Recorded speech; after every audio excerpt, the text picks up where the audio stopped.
looking at these stats here, like from the World Economic Forum, right?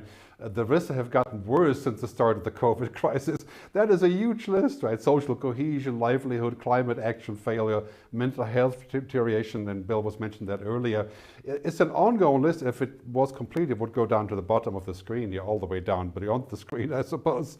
But really what that means is that we have more and more issues that have come to the surface, and I think it's really important to realize that we are definitely at this fork in the road moment discussed by Buckminster Fuller, I don't know, 40, 50 years ago.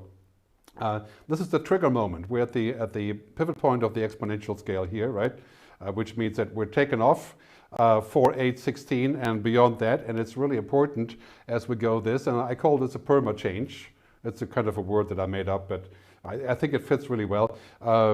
Bill calls it in his book, The Global Mega Crisis. I'm going to be a little bit more optimistic on this and talk about PermaChange, permanent change, or permanent VUCA, you could say.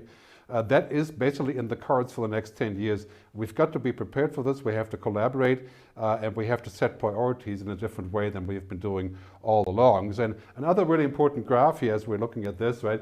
Do young people feel optimistic about the future? No, they don't. If you take a look at these stats, right? People have failed to care for the planet. The future is frightening.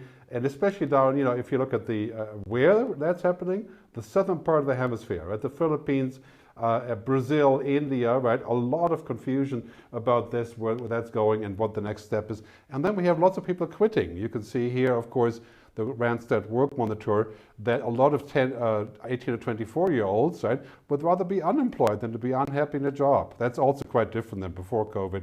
And the same goes here, of course, for people saying they've quit a job because they didn't fit their personal life and they weren't happy with it.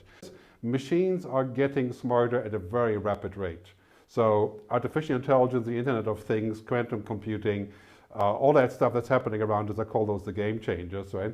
Look at this stat. I have a lot of stats today, I just realized, but exponential cost reduction, right? So things are getting cheaper and cheaper and cheaper in technology, which means that we're facing the fact that machines are getting smart, not smart in the human sense by any means of imagination, but they're no longer stupid, right? Deep learning, artificial intelligence, machine learning, that's what it's all about, learning like a machine, right? And that really means for me that we're moving into a world where it's quite awesome what's happening with technology. This is the computational capacity of supercomputers basically becoming almost limitless very soon. DNA computing, how we can actually use DNA to solve cancer and other diseases, cost per megabase of human genome going towards zero. The green economy is exploding with exponential change here, whether it's clean building materials or battery storage or precision agriculture and so on. And here, right, 5 multi-trillion-dollar innovation platforms. This is from ARK Investments, this slide, right? It's like everything is there, and here's, of course, the catch here, right?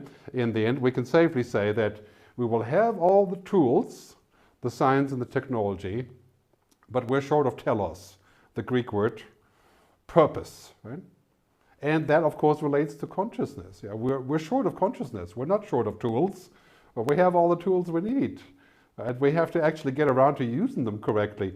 I think it's also Buckminster Fuller, he said that humanity is inventing all the right technology, but then ends up using it for the wrong reasons. So this is, of course, the key question. And how do we build that? How do we create consciousness that goes beyond this? How do we pursue this kind of idea of multilateral cooperation, a kind of new globalism, and a holistic viewpoint of society?